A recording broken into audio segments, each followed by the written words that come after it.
You are listening to a Fonz Media Network production. Take my eyes open to force reality. Why can't you just let me eat my weight in glee? Welcome, World Blaze listeners. I'm excited to have Kervin. Sorry, I'm just going to mispronounce it. Can you just pronounce it yourself? We keep going over that. Yes. Kervin Aucoin. All right, Kervin. Sorry to do that to you, but yeah. No, we could stick with first names. I'm good with that. My last name has gotten me in and out of trouble for many years. So you and I were kind of introduced through John, and another podcaster, and Yep. he's been around a while. But yeah, we got a little chat on X. He's like, "Hey, you guys should actually get together and do an episode." So definitely wanted to thank him for that. And then I started listening a little bit more to yours. Actually, what's funny is I came across your podcast before that interaction on X, and listened to you and your wife. And I thought it was interesting on how you're able to take so much information and kind of like you just explain it in a way that people can grasp, while not trying to be too over the top. Or you seem to be in the middle on most things, I noticed. I'm not going to ask your political leanings so much. If you want to give it to me, great. But I do like how you try to take a neutral position to really just explain what's going on, and then, letting people form their own opinions.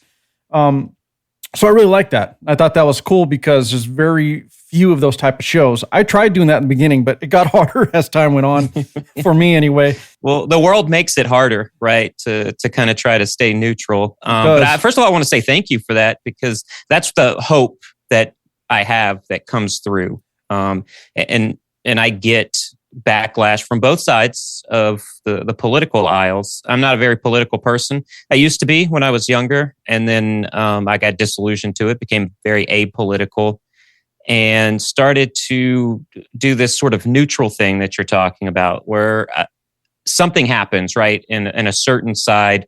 I know we'll get into Israel and the Middle East and what's going on there. And that's really highlighted this kind of divisiveness, right? So if somebody says something about Israel in a positive aspect and I push back in a negative, not really a negative aspect, but just saying, well, to understand what the people in Gaza or the people in Lebanon are going through right now, they'll say, oh, you're, a left-wing Hamas supporter. And then the same thing for Palestinian supporters, I will push back and say, well, Israel's the only Jewish state surrounded by Arab states that have been calling for the entire destruction of the Jewish people. I think they have a right to defend themselves. And so what they're doing, maybe they're carrying it out in the wrong way, but they have a right to do what they're doing. And then I get, pushback on both sides of that. It's tough. Well, that's a particular topic where it's too hard to be neutral, because there's we're talking about a land with so much history. I mean, Yep. History in regard to, everybody argues that it's their land, number one, no matter how far back you go. And a lot of people dismiss the fact that there were multiple peoples displaced in that land and dispersed throughout the world and forced to do so.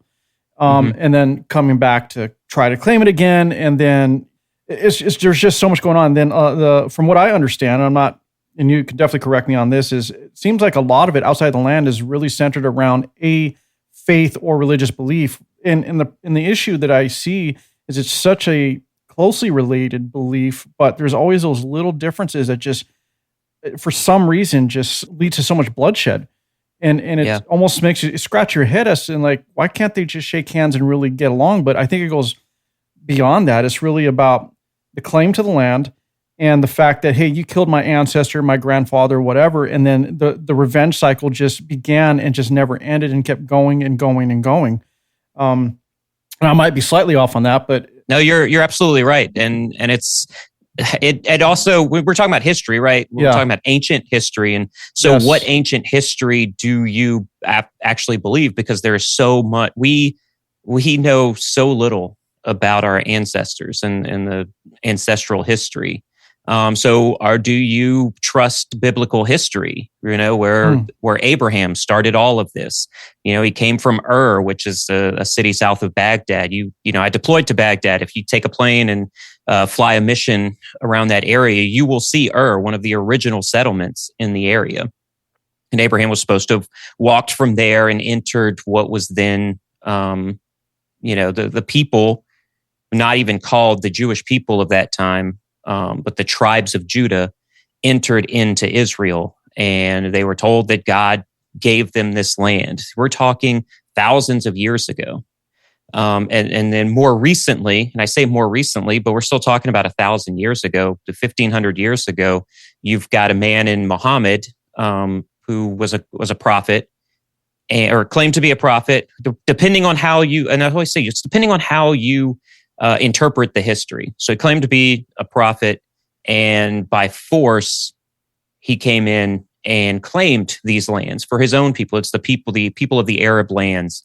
And he claimed these lands. And so when people say, well, this is the land of the Palestinians, or this is the land of the Israelis, how far are we going to go back, right? That's always been kind of my take and stance on that. And I'll throw them out there, and this is, and I don't mind bringing up certain other personalities and podcasters, only because some of these guys are very public and they're very opinionated. But, you take Dave Smith, for example, who I do listen to and I respect because he's a pretty smart, intelligent person. He does read books, which is great. But it's a pretty hard line about, it's not Israel's land. Never, they were not there, and, it was really Palestinian land. And you can't just drive them out and claim that you now have claim to this land. And I get it, but I think even with him, and the problem with someone like Dave is he's super intelligent, but he'll never stop arguing until he feels he's right or he's bored of the conversation, literally. And so you can go forever trying to argue that point. But I think when he makes that point, he deliberately omits that it was a tribal land that did belong to the then Jewish people at the time who were displaced.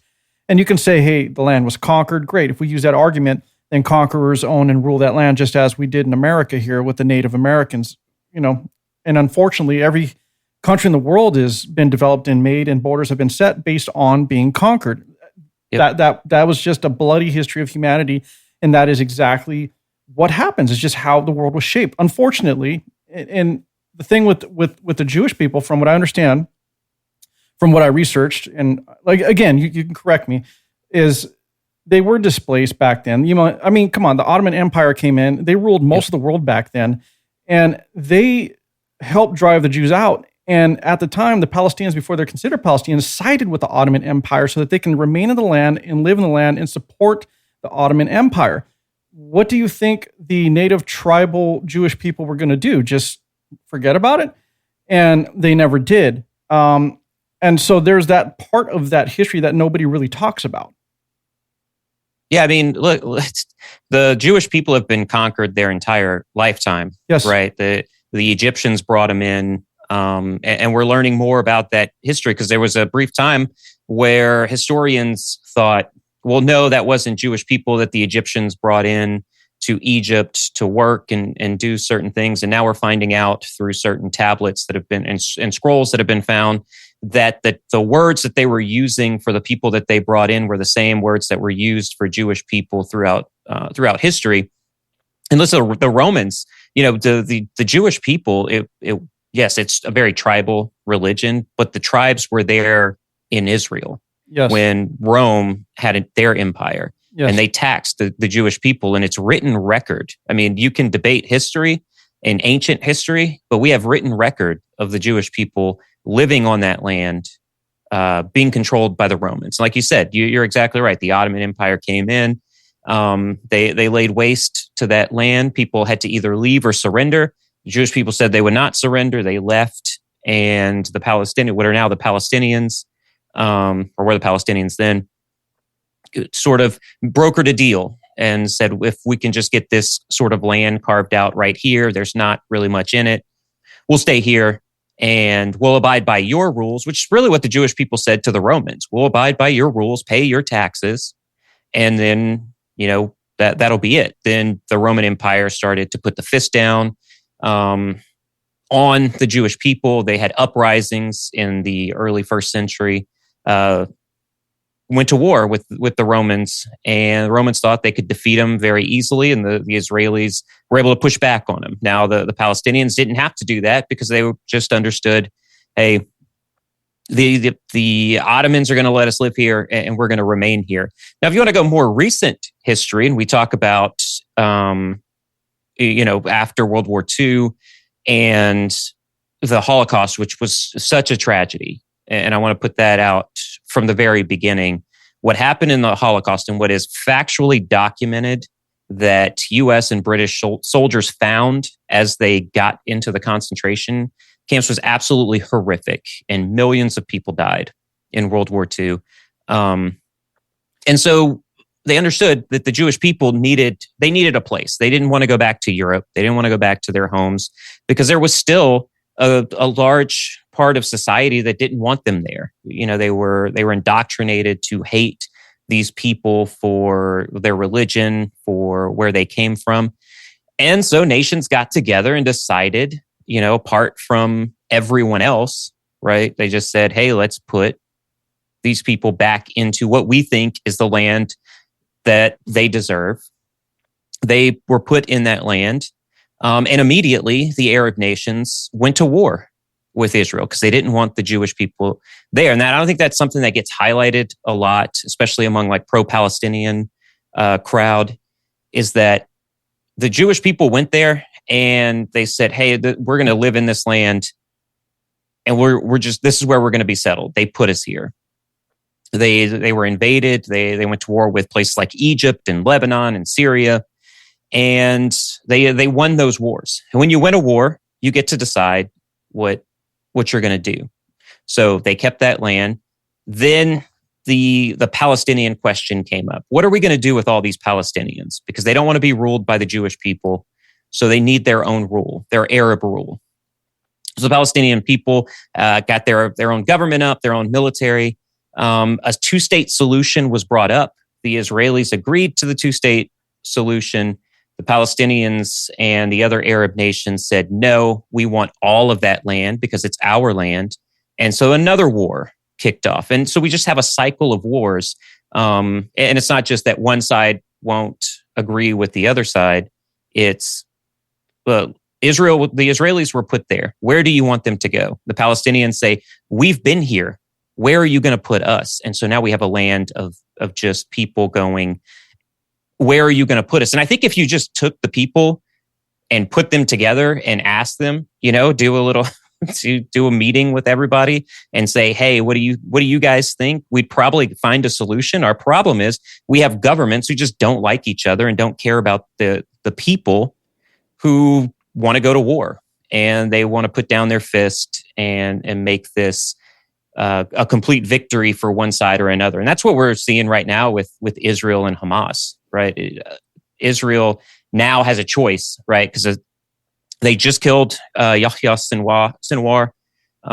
He's the leader of Hamas. Hamas is in shambles. There is a chance if you're if you're part of the ceasefire or you're pro ceasefire in Palestine, that you can have a ceasefire. And Hamas is completely dismantled right now. That's something a lot of people said would never happen. And they're completely dismantled. And the Israelis could say, okay, let's do the ceasefire.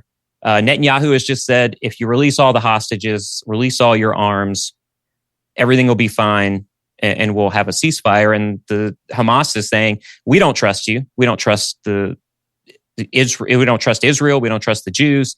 And they don't, there's a history of not trusting the Israelis for right reasons. They say one thing, Netanyahu especially says one thing and does another. And so Israel has a choice. Do they try to broker that deal, or do they do the knockout punch and say because they've said their whole goal is the annihilation of Hamas. And so unless Hamas is completely annihilated, every single member is gone. They're not going to agree to a peace deal, which is separate from a ceasefire, a full peace deal that kind of sets boundaries. So that's where we stand right now. And it's going to be a never ending cycle. It's the truth it's kind of an unfortunate truth of the situation, because it's a classic example of how the people suffer because governments disagree. The problem is everybody in the world just wants to live, like literally live, food, shelter, enjoy their life. And governments disagree and they pull everybody in with them. I mean, why can't we just put the leaders of every government in the ring and have them just fight it out, and then whoever walks out, walks out, right? I mean, it's ridiculous. I was going to go back to that two-state solution, though. That does come up a lot, and nobody can understand why it's unacceptable, and it's always put on the Palestinians, really lately Hamas, who has the governing body, so to speak, of the Palestinians, even though unofficially. Also, Egypt has denied a two-state solution up until recently. But what I was going to say is, it's been said, just to argue the other side, that agreement originally, when it was put together, or that proposal, was kind of not equal to where I think it was 60% of the land, or maybe more. I might be off on that, but I think it was at least 60% really did go to the Jewish people, or Israel, as it is today, and less of it went to the Palestinian side, and also, cut off routes to, the access to the ports and everything as well. Yep. And there's that side and I can see that, but at the same time, you're correct, and we're like, yeah, no, it's all or nothing, is their response, which is not really negotiating, a deal. And I'm sure that they could have came to an agreement, but do you happen to know why? Because I was reading your background. You sent me, you were in intelligence, right? In the Army. Is that correct? Yep. And so being that was your career, what you did, and you were deployed and you worked with special operations, is that also correct? Yes. Okay. So what from your experience, just being in the area and dealing with all this and just analyzing everything, and I think today you still are in intelligence, correct? In your own business? Yeah. So my company, Aucoin Analytics, is a private intelligence company that provides intelligence to the everyday consumer, as opposed to your C-suite and Fortune 500 companies. So I've kind of I've lessened the price of intelligence for people. It's not cheapening. You just what made it intelligence accessible. does. It's more accessible. Yeah, exactly. Yeah. Yeah. Well, being that's what you do. Why, in your opinion, I don't know if it's all the Palestinian people or just the governing bodies of the time, why are they denying any kind of deal when it could have been done? Yeah, and now it seems too far away for some reason, but at the time, I think it could have been done. I think there was a chance even. So before, October 7th of 2023 changed the entire landscape of the Middle East. Before that, I think there could have been a two-state solution. But here's another thing that I say, and then I'll answer that question. Sure. We're trying to fix Middle Eastern problems with Western solutions. And you can't exactly do right. that. That's exactly right. Yeah. Our ideals are very different from their ideals, and no one is right or wrong in that. It's just a certain culture, and so I'm also an Arabic linguist, or was an Arabic linguist. I'd have to think for a second to see how my language is now, but I haven't used it in quite a while. And with that, so I was at the Defense Language Institute learning Arabic. With that, I had to learn the Arab culture and the religion of Islam, and I learned a lot about the Arab people and the things that. So before Islam even came about, the Arab people were some of the smartest individuals in the world. They created mathematics and algebra, things of, poetry. Some of the great poems are great Arab poems. And so we have that in history of these great minds that focused a lot on this. And then, not to disparage religion, and I don't do that. Every religion, I think, has its pros and cons.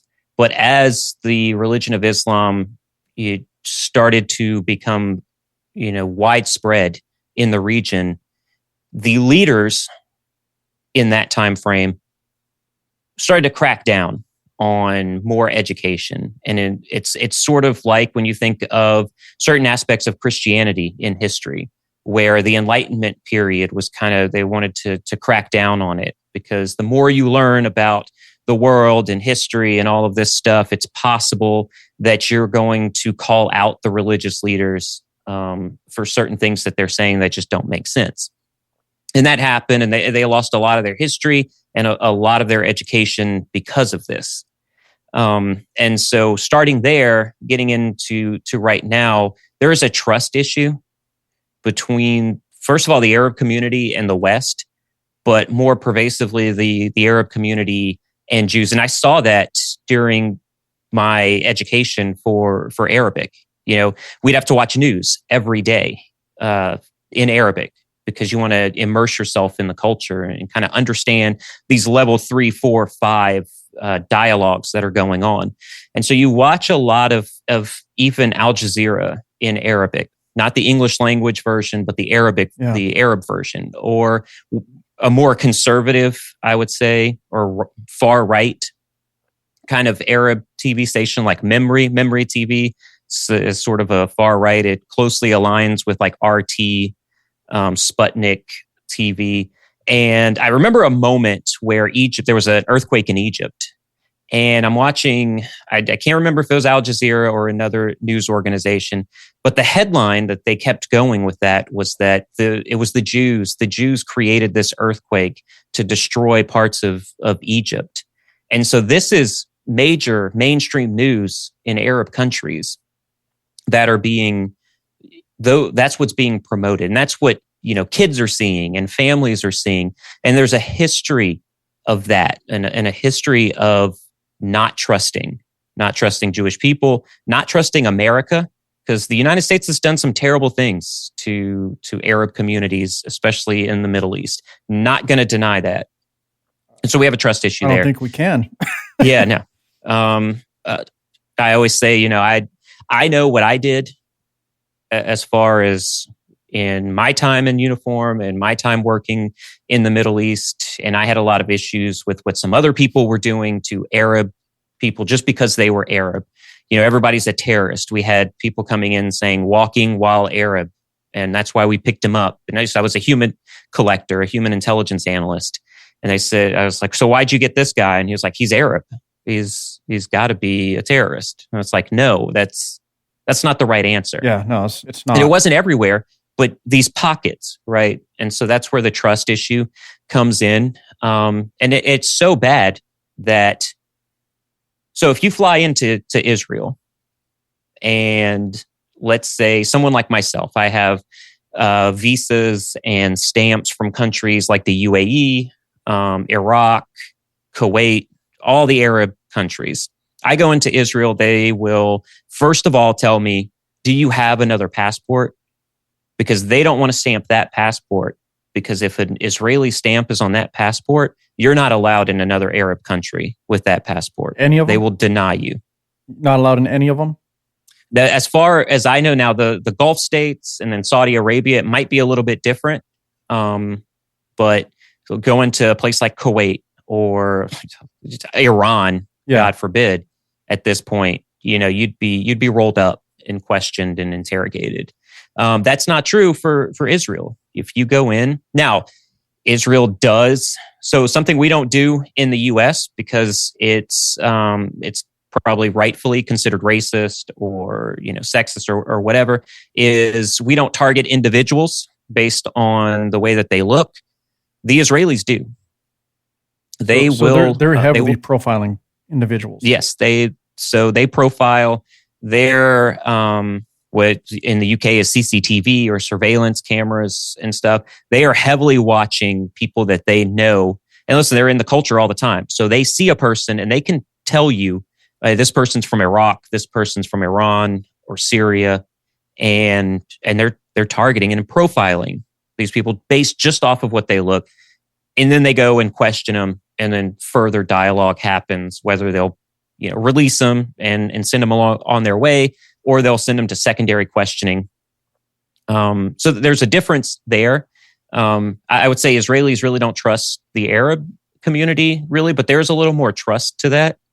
And for all the conversation about Hamas controlling Gaza, and that's the government and the military wing of Gaza in Palestine, Israel actually supports a lot of the infrastructure in Gaza. That also causes problems because if you have a trust issue, every rolling blackout is Israel's fault. Every collapsed building is Israel's fault. The fact that no one can work their way up in life and that they're poor, that's Israel's fault. And then on the Israeli side, every time there's an Arab strike, that's the fault of the Arab community. And so that's why I go back to fixing Middle Eastern problems with Western solutions. We would see that and go, well, just stop it. Right. Like, you're human. Like, have a conversation with each other. And they would go, no, because when Abraham did this, it started a historical process that got us to where we are today. And we cannot stop that. Yeah, we cannot forget it, and we're not going to let it stand. And the whole thing, there's a lot I want to go back to in that. But when you were talking about how Israel actually supported a lot of the infrastructure in Gaza, you're right. I don't think people realize that, like power, water, yep. And they would always point the Hamas, I believe, would always point the finger at, oh, look, we don't have water because they're shutting it off on us, or they're, like you said, killing our electricity. Maybe some of that is true. It could be what they were using to try to control and stifle whatever was going on with Hamas and what they were trying to do in terms of trying to attack Israel. But I can't sit here and accept that Israel is innocent in all of this. And I'm not saying that's what you're saying at all, by the way. I'm just making a statement. Yep. I don't believe they're innocent in all of this at all either. And I understand, the long history and how they were mad as a people being driven out of the land and, dispersed. And then, they were persecuted by the pogroms years ago and being hunted and literally killed on the street. Like, basically, like you said, with profiling, they would see a Jewish person and literally hang them in the street, and they've gone through a lot, but I think a lot of everyone in the Middle East has gone through so much, because it's just constantly just a crazy circular vehicle of seems like just hatred, to be quite honest. And we don't understand it, though. Like I said, as Westerners, we can't get our head around why. Like, why can't we move past? Why can't we get around? I think the biggest thing that needs to be defined, though, because everybody seems to, at least the Western side of the world, seems to equate terrorism with Islam.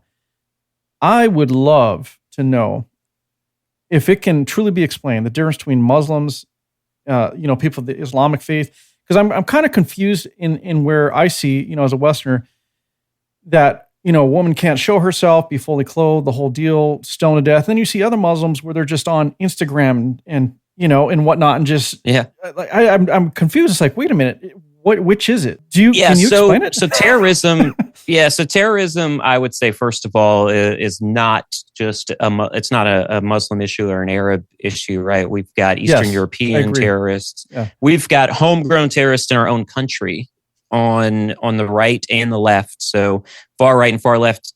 And so I would break it down for a Western audience, much like evangelicalism in the United States. And what I mean there is, if you go to, let's say you're in Seattle, Washington, and you go to a church in Seattle, Washington, and you're probably going to see flip-flop shorts, women maybe not dressed provocatively, but regular, normal dress, right? If you go to maybe a evangelical church in Missouri, or where I'm originally from in Louisiana, and especially in the northern Louisiana area, you may see a church that's more aligned with purity laws. Pentecostal, you'll see dresses. Women can only wear dresses. Men have to wear this certain thing. So so that's an extreme view of a particular religion, and I think that's what's pervasive in the Muslim religion, the religion of Islam. So when people say, "Well, Islam is a peaceful religion," and for the most part, it is. Did it always start that way? If you read the history of Muhammad, it did not. I mean, he was basically a warlord. I'll get a lot of flack from the Arab community for that, because he's the Prophet Muhammad, peace be upon him. But he really was. He decided at a very early age that he was going to take over and create this religion, become the prophet, and he went to war with other nations in order to spread Islam. And the whole point was, and the whole point of jihad, if you hear jihad, which is just holy war, is that Islam is the only religion. So from an extremist point of view, Islam is the only religion that should be allowed. And if that's true, then we have to fight in order to make Islam the only. And that's why the Muslim, Islam very early, they fought the Spaniards who were Catholics. They took over Constantinople, made it Istanbul. So they conquered a lot of the area, a lot of that region, in order to spread the religion. And so that's part of it. So especially, if you're talking about the U.S., the United States, we talk a lot, especially right now, because you can't talk about Donald Trump and Kamala Harris without talking about being a far left woke person or a far right Christian nationalist. And people are very scared about Christian nationalists because they are viewing that, in some points rightfully so, as what's happening in Islam, right? So there is a far right sect of Islam. That's ISIS. That's Al Qaeda. That's Hamas and Hezbollah, and the IRGC, which is the umbrella. That's the peak to the umbrella of all of this. And so it is a select group of extremists that are making the most amount of noise. So I wouldn't say, especially in the United States, and I've met tons of Muslim people within the United States, and no one that I know is an extremist there. And that's usually true because they kind of try to hide in plain sight, and they probably would not interact with me on most occasions. But for the most part, every Muslim I meet is just a man, woman, or child trying to make it in America. Yeah. And so their view is, yeah, I'm a Muslim, but I am also an American, and I'm here to be a part of this community. Yeah. I think most people have a problem separating the fact that there are extremes, and we can even just take the Christian Bible. You'll have some denominations of Christianity or believers, for example, that just believe the Old Testament, eye for an eye, that whole bit. Yeah. And then there's the New Testament believers who are like, hey, that was the past, that was the history that was written, those are the laws set, but the world changes and here we are now, and this is how we have to move forward as a people, and we're nicer and we're forgiving, right? I think that's the same thing with Islam. I personally need to do more research on it, and I've always wanted to. I just don't have the time right now, but I really need to dive into it because I want to understand why there's just all we see is the bad, and right away it's like we don't need that here, regardless. But then like I've met many people who are Muslim, and it's like they don't live that way. That's not their belief. Are they reading from the same book? That's my question. I don't know. They are reading so they're reading from the same book, right? The Quran. But it's all about interpretation. Yeah. And look, Christians, we're reading from the same Bible. Absolutely. I say we, because listen, we're in the West. It's majority Christian. Reading from the same Bible. Why do we have so many different sects of Christianity? Because we've all interpreted different ways. The best way to interpret it is to go. So there are two ways, well, not two ways. You've got to couple two things together when you're reading ancient texts, especially like the Bible and the Quran. First, you've got to read it in its own language, and that's very difficult. Some of the languages, like Aramaic, not many people can read that. There's very few studiers of Aramaic, or Greek, or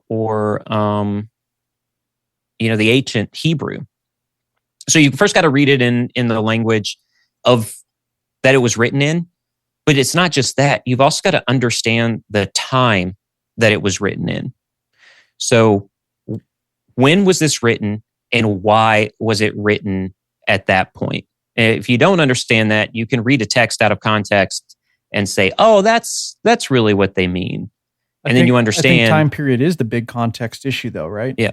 But we go back to, we've lost so much of our history over time. Yes. Yeah, we have. Not to bring a Kamala Harris line in, but the passage of time is the passage of time. Every year that we are removed from those historical points, we lose what actually happened. So we lose context of the texts that we are reading. It's why Stoicism right now is so pervasive, is because, especially among young men, because I think that, okay, it's a language, it's written in a language that some people can be trained on and understand and read and translate it correctly into English.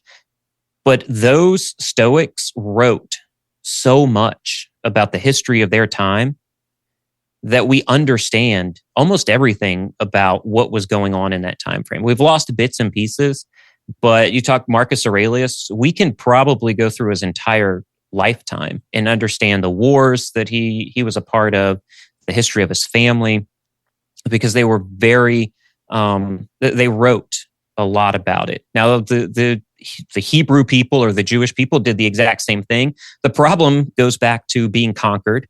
A lot of the ancient texts were destroyed. Yeah. You've got look at the Library of Alexandria, right, in Egypt. That was destroyed. That had everything in it. Yeah, who knows? I mean, I think about that sometimes, honestly, when you talk about people being conquered over the years and how the conqueror would suddenly be like, I don't need your history or your bullshit. I'm just wiping it out, and it's all about me now and my people. And it's like you lose so much. It's almost like I can say, I know I'm getting away from what we're originally discussing, but I kind of believe in the fact that, well, it's not a fact, but I believe, my opinion anyway, that civilization over time has probably peaked and has gone the way of being technologically advanced in different forms and then wiped out and rebuilt over time. Because it seems like almost every year, especially recently, they're uncovering more and more of that. Like, wait a minute, how did this happen? And then, as you said, like the Library of Alexandria, how it was like burned, done, gone. Who knows what was there? That could have probably explained a lot of what we're seeing when we're finding these new artifacts and whatnot.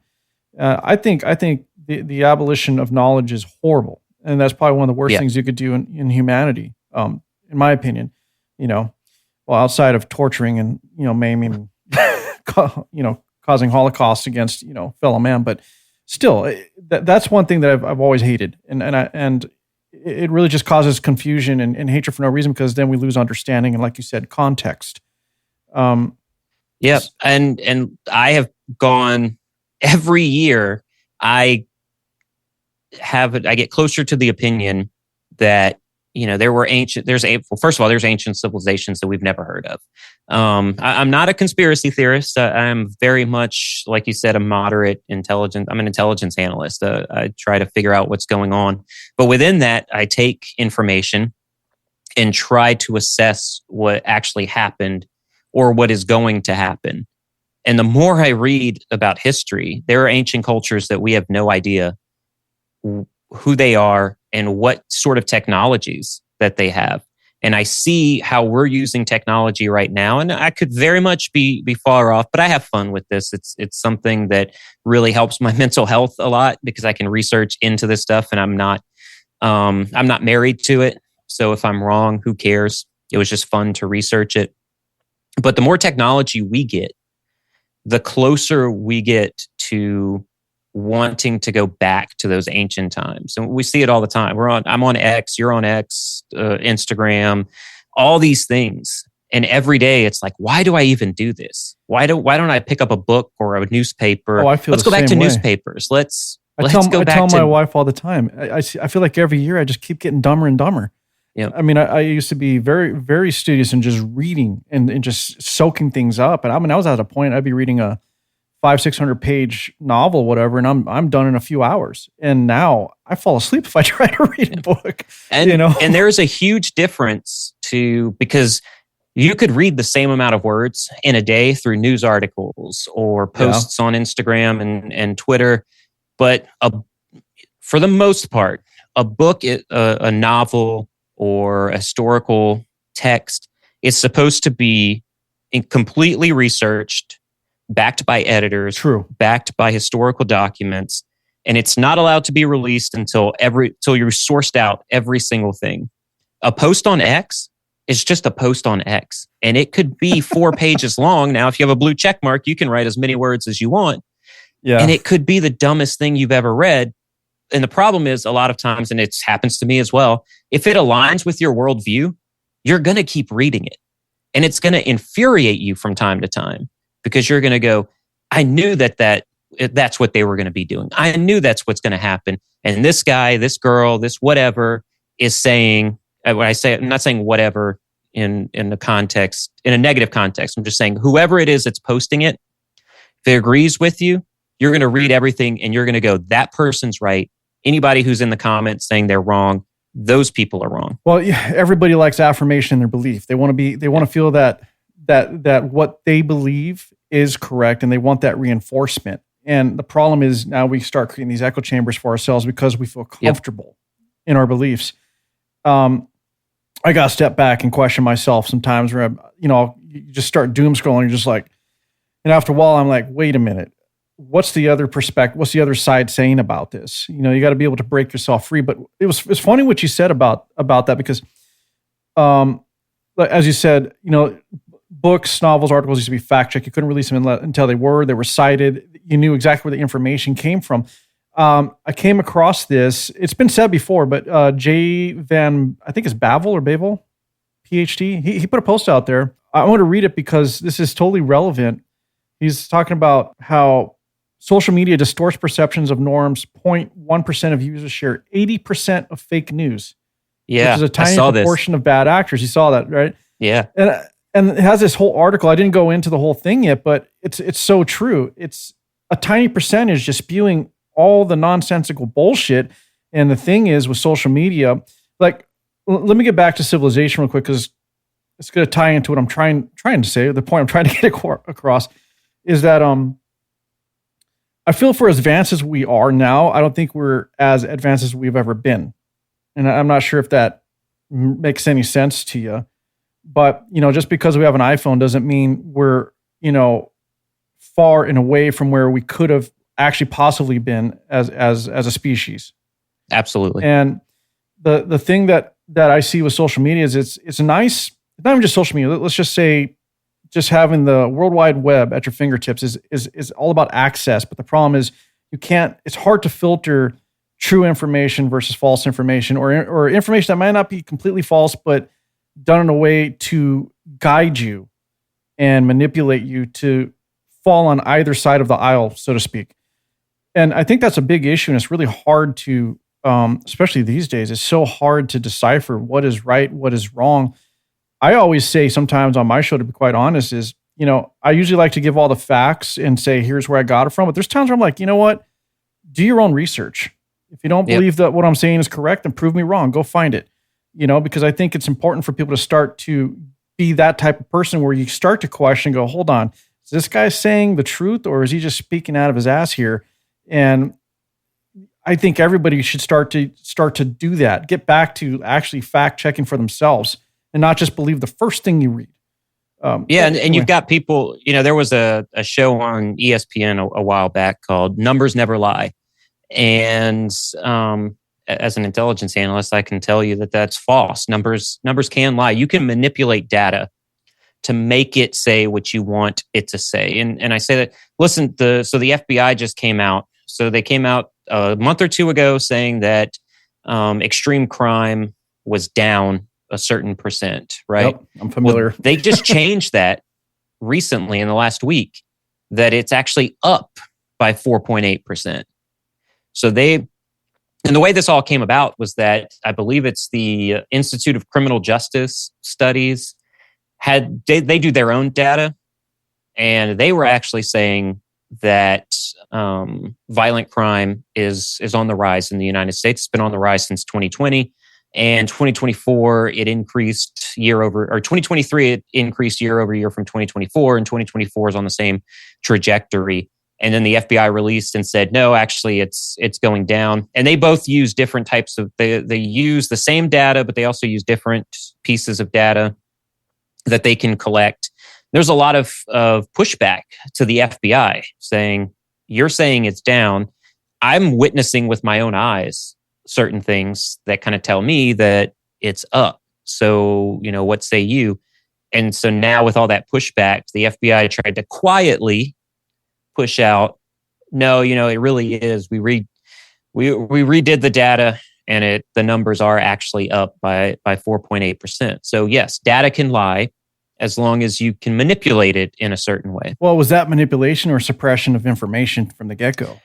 Well, the FBI would tell you they didn't have all the data that they needed in order to make the assessment. And I tell that to people when I'm doing my assessments. So if somebody asks me, can you do an intelligence product and assess a certain thing? I've done for cross-border with Ukrainian people, getting them to safety. I've put out some products for nonprofits to help them move out there. And at the end, it will always say, this is all the data that I have, and new data may change my assessment. And that's part of the intelligence cycle. The last part is, it used to be just called dissemination, but it's always dissemination and reevaluate. So give it to the customer, but continue to evaluate what's going on. Okay, so not disagreeing with you because this is what you do, so I can't. I mean, you're the expert, not me in this. But I agree in that statement. And hey, this is based on. Basically, you're saying this is based on the information at hand, which is the only way that you can give information, make an assessment on what's going on. Your conclusion is only as good as the info that you have. Yes. Understood. But are we to believe the FBI really didn't have the information? No, I mean, they did. Or an organization like that. Maybe they didn't have it. They had access. They have access to it. It's the FBI. It's the Federal Bureau of Investigation. If they tell a police force that they need the data, the police force is going to give them the data. I didn't work in the FBI or on the police force, so I don't know sort of the doctrine or how that works, how they interact. Yeah, so there could be.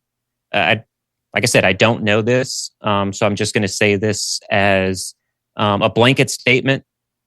There could be requirements that if the FBI reaches out, the police force has to give up that information. So that would then mean the FBI didn't go out searching for that stuff. And their blanket statement would be, well, we just didn't have access to it. You have access to everything. You're the FBI. It's like the CIA saying, we didn't have access to the intelligence.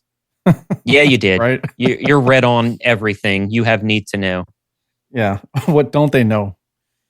Right. That's what we're trying to figure out. Right. Well, let's we kind of veered off a bit, but that's fine. I'll sometimes do that because I have my mind just. My wife will tell you she thinks I have ADD, but it just never stops. And I'll say, hey, wait a minute, So I think there should be a study. I think our whole generation, we just go, we have ADHD. It's like, there's probably a reason for that. How we were brought up. Now we'll go down a different road if we keep talking about that. And then I'll just start going into the food. But anyway, well, I was going to try to get back to Israel. So here's my question. Because you helped establish the history, and you gave us a lot based on your knowledge and your experience from the area in which you did in the military and intelligence and analyzing all that data.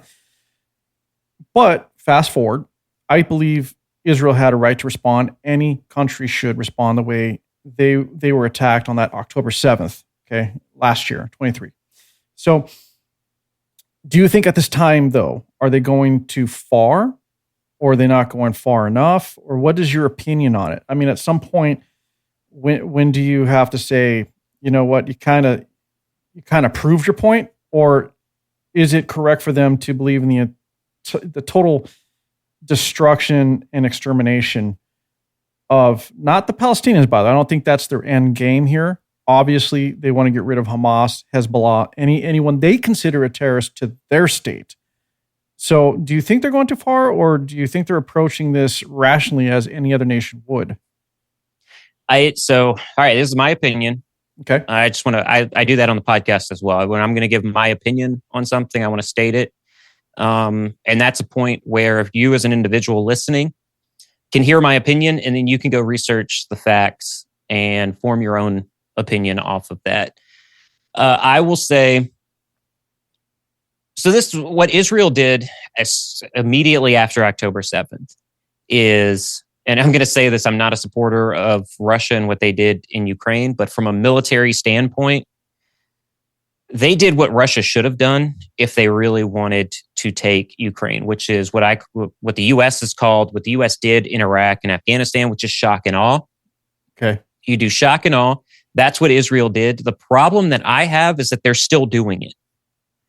They're still taking, and they go, well, we can't go in because of the tunnels. And I understand that. It's a tough decision for a commander on the ground to make, to tell his forces, you're going to go in this tunnel. There could be 20 Hamas fighters in there, and those Hamas fighters have the advantage because they know you're coming. They can hear you. You don't know where they're at, and they know exactly where you're at. So you're sending those troops to die. So they couldn't do that. You can do a ground war in Gaza, I believe. This, like I said, it's my opinion. Once the shock and awe was over with, you can send troops into Gaza and go, just like the U.S. military did, door to door, house to house, and root out those individuals. Now, the problem that the U.S. military had was, if you remember, George W. Bush went on the aircraft carrier and put mission accomplished back in 2005 or 2006, I believe. I believe so. In Iraq. Yes. He said mission accomplished. And yes. He got a lot of flack for that. It was 2005 because there was an election the election process was going on, and he got a lot of flack for that. The truth of the matter is, it was true. Mission was accomplished. We got Saddam Hussein. We crippled the entire Saddam government. Had the U.S. left and told Iraq, hey, this is now yours, you do with it what you want, we'd probably still be in the same situation we are now, but we would have lost a lot less U.S. troops. What happened was we said, the international community is going to call us bullies, and they're going to hate us if we don't do peacekeeping in this region. So you think the U.S. felt it was like obligatory for them to stay there? Absolutely. Okay. Absolutely. And then, that's the Al-Qaeda uprising started. And a lot of Iranian proxies popped up in Iraq just based on the fact that U.S. troops were staying there. And so the people of Iraq got very disillusioned to U.S. troops as the war went on because of things that I've mentioned before, walking while Arab and having certain people in U.S. military uniforms. Look, the Abu Ghraib prison pictures came out showing that we put U.S. interrogators, put Iraqis that were in prison on top of each other and stripped them of their clothes and took pictures with them and did all of these despicable things. All of that would never have happened if we would have just left and said, this is now your country. You form the government, do whatever. What we wanted to do was force them to start a government that's pro-US so that we can influence Middle East operations. That's oil, that's other services and goods. Tried that time and time again, and it never works. And it failed. It never works.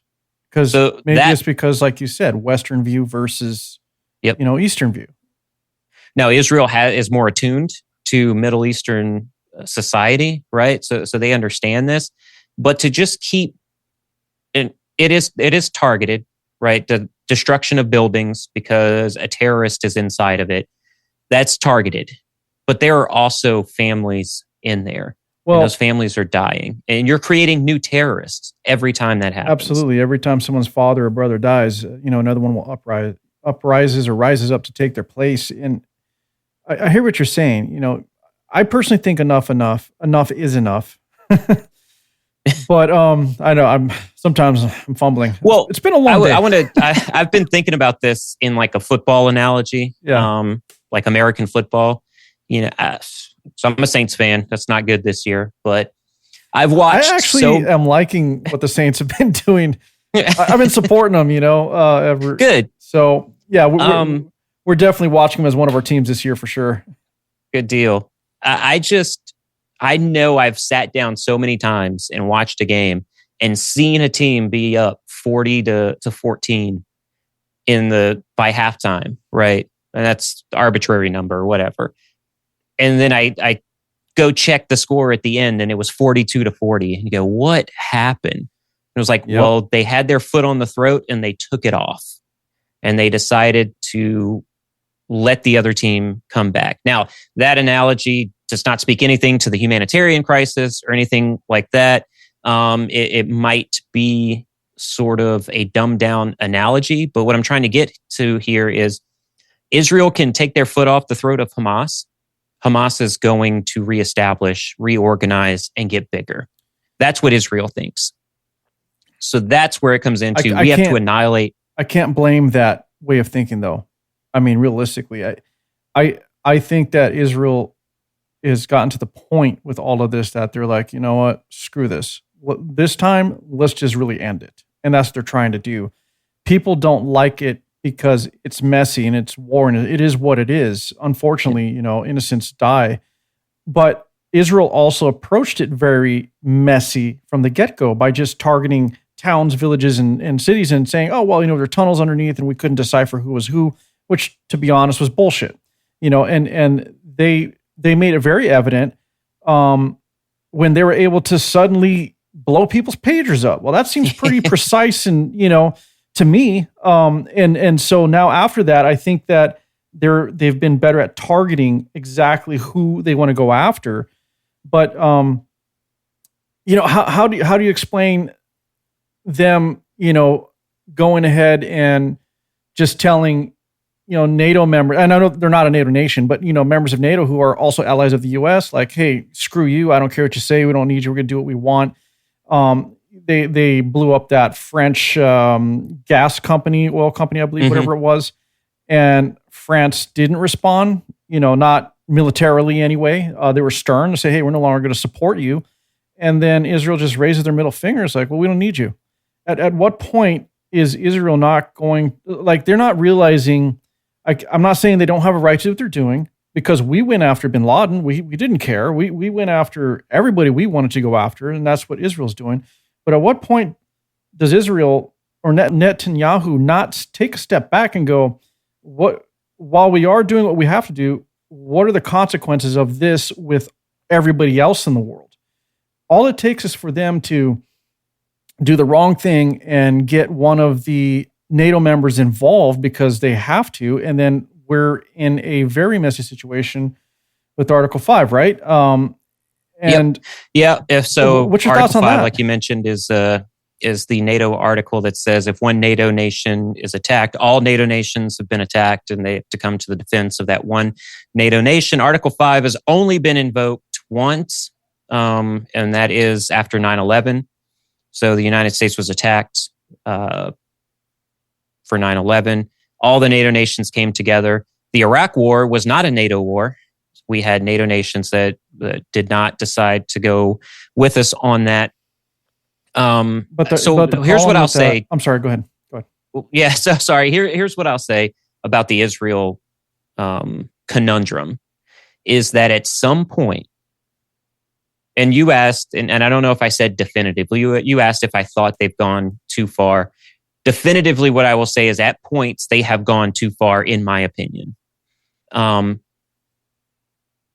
nations that are supplying goods and services militarily to Israel, the United States being the key one there, is going to have to decide when enough is enough. Because right now, it's, hey, don't do this, Israel. Just like you said, Netanyahu says, screw you, I'm going to do it anyway. They do it. And the U.S. just goes, well, don't do it again.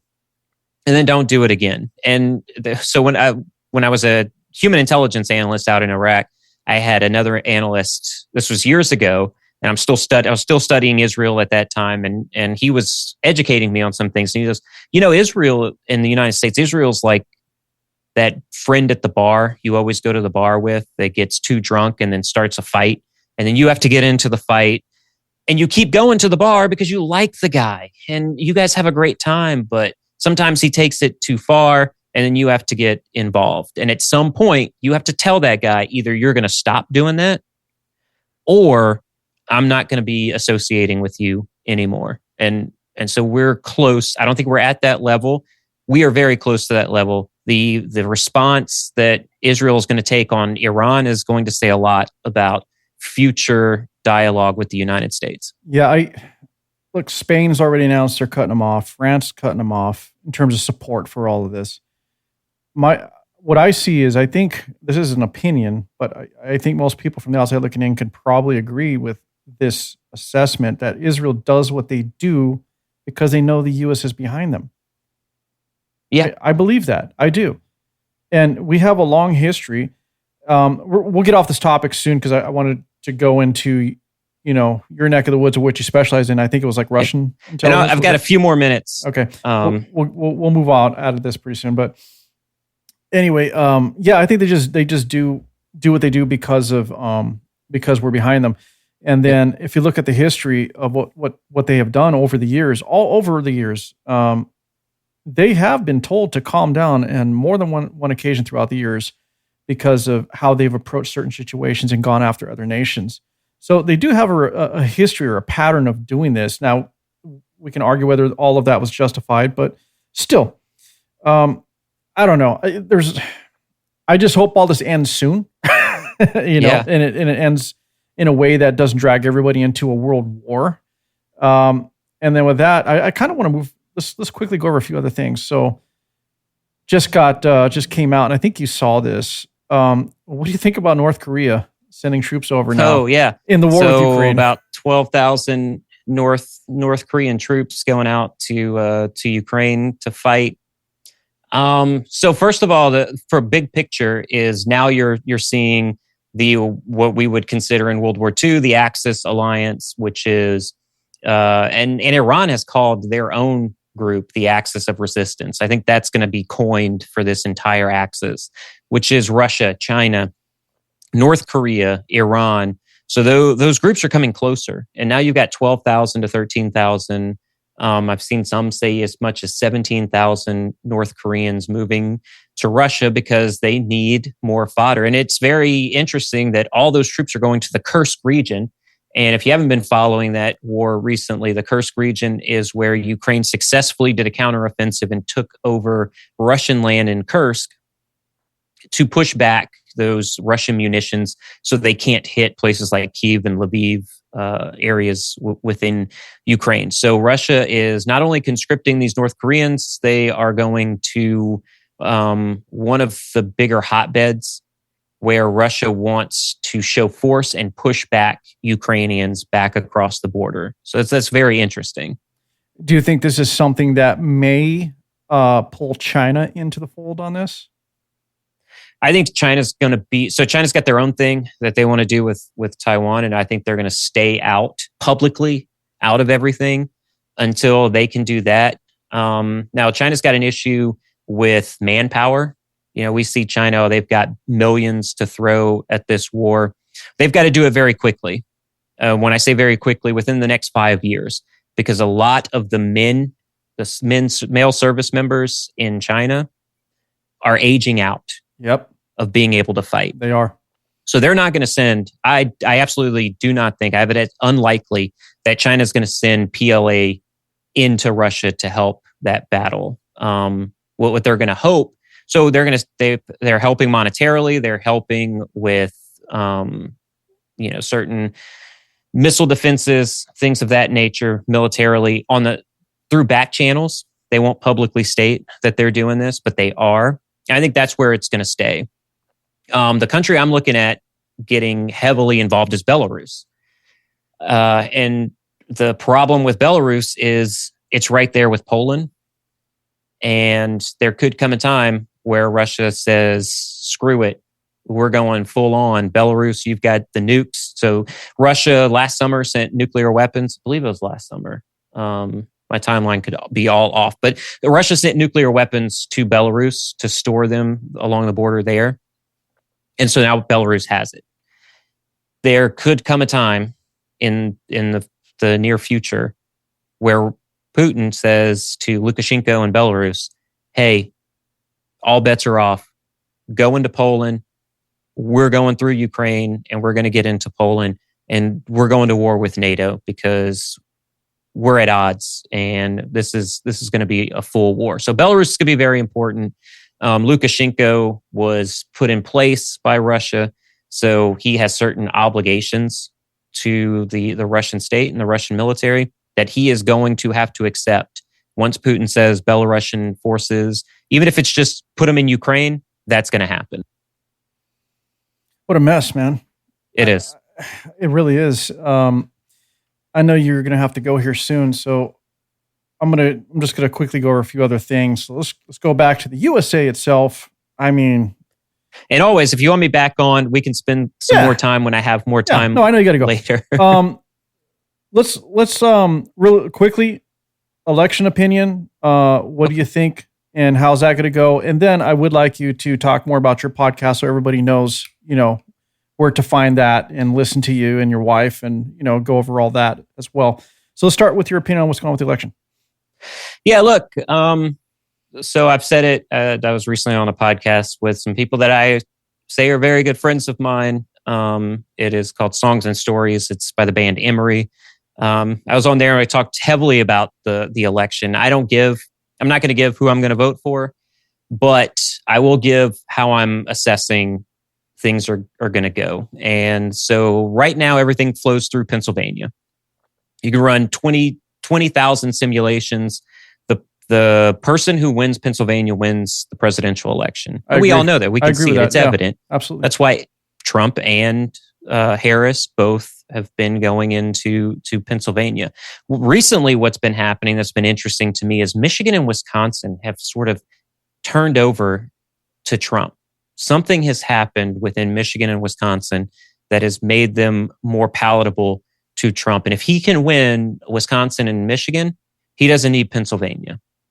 I didn't see that coming a couple of months ago. Yeah, that's interesting. So that's another key one to go on. So depending on who you trust, the pollsters still have Kamala Harris winning at least the national vote by 1.8%. They still have her favored in Pennsylvania and a couple of other states, including Nevada, which I think is trending more towards Trump. So do you trust the pollsters or do you trust Vegas? Meaning people are putting bets on the election, and Vegas doesn't lose. I think at this point I don't trust the polls. I'm leaning more towards how Vegas is going to be. You know, judging how this is going to go. Yeah, well, we'll see how this all unfolds. Well, let's talk about your podcast really quick before you have to head off, and then whatever else you want people to know about you, and we'll get you out of here. One more thing on the election. Oh, yeah. And now I'm extending my time a little bit, but yeah. So one more thing on the election. My hope is that it's not a hotly contested election. Either way, whoever wins, it probably will be, because Pennsylvania is one of those states that can't assess the election right after the polls are done. So it's going to go through the night. But I hope someone wins with more so than the last election or the one before that, because that's what China wants. Honestly, that's what they've been trying to do, is a hotly contested election that no one approves of, and we have a civil war in this country. So that's my hope. So like I said, I don't care.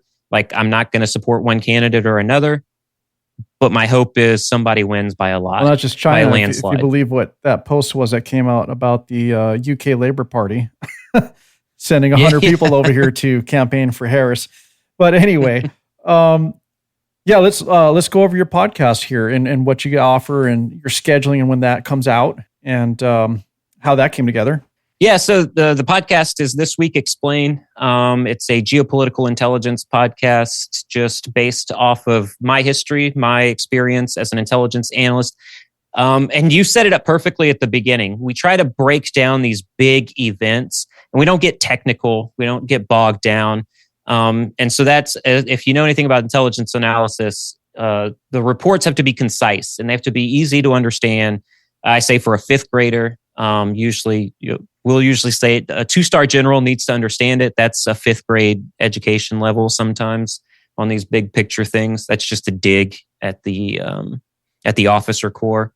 But that's what we're really trying to do. Is everybody's talking about these big picture things in a very technical sense. And so no one really understands it except for the people who are in these certain technical things. So you talk about tanks. People who understand tanks, they're going to be able to speak very fluently about it. But not everybody understands that. And I think everyone needs to understand these big geopolitical events. So we try to break it down. And I was going to do it by myself when this all started. And I did what everybody tells you. You want to start a podcast, you start recording. So I hit record and I started talking, Ben Shapiro type of kind of thing where it's just me and I'm just talking. And you can say whatever you want about that guy, but he's got to be brilliant to be able to talk for an hour and a half by himself. It's a skill. I could not do that. It's a skill. So I said, man, I can't do this, but I think it's important. I think what I'm doing is very important and people want to hear it. So I went to my wife and I was like, I really need somebody else. And I don't have any, I have friends and stuff, but that would kind of get bogged down into stories about our past and kind of goofing off and things like that. And I was like, Sienna, we have these conversations all the time. We sit at the dining room table or in our bed, and we just talk about this stuff and we bounce things off of each other and we go to one side and the other. Let's do that as a podcast. And we set up and we hit record. And I won't say those early episodes were the greatest, but it set the foundation for it, where we could sit. And it's become a part of our relationship and our marriage, where Thursday nights we sit down and we have a conversation, and that's the podcast. And then Fridays it gets released. I like that you two can come together and have these conversations about politics and, major events that are going on in the world. Not too many couples can actually do that, to be honest. And we get bogged down sometimes, especially Israel, Hamas, Israel, Hezbollah. I mean, 90% of this episode was Israel. So yeah, it's a tough one. It's a lot going on out there. And how do people find you outside of that? I mean, I know your podcast is available everywhere. I've heard it a few times already myself. I like it. I appreciate that. And then anything else in terms of socials, websites, anything like that? Yeah. So our Instagram at Aucoin Analytics, we post. So if you listen to the podcast, if you're on that Instagram account, you'll see a lot of the posts leading up to it, just talking about big events that happen. So the way we do it is put out the event, have a headline, kind of give you a basis on it as a screenshot there. And then within the caption, I will have an assessment. I think that's very important. Don't just put out what's going on. Israel bombed this area, killed 20 civilians. We want the assessment. Why did they do it? Agree. What are the secondary and tertiary repercussions of that? And that's what we're trying to do on Instagram, X and Facebook. You can find us everywhere on the socials except for TikTok. Just because through my experience, I don't trust TikTok at all. And I don't do it either. That probably gets a lot of people to not see what we're doing, but I'm going to sleep well at night knowing that I am not a part of that algorithm. From what I can tell, people are finding you. And I think from what I can see, you're growing and growing. So whatever you're doing it right. And you're presenting the info in a way that, everyone could consume.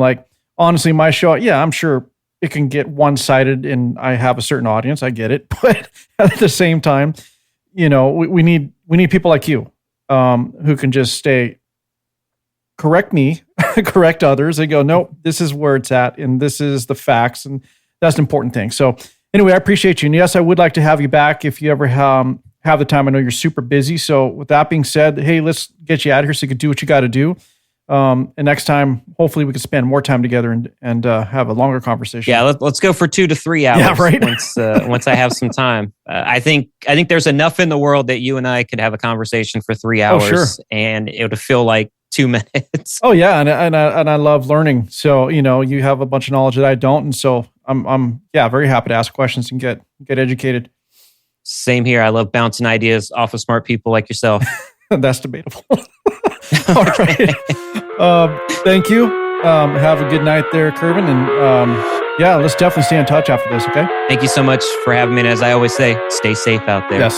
Thank you. I wanna taste your content, hold your breath and feel the tension. Devils hide behind redemption. Honesty is a one-way gate to hell.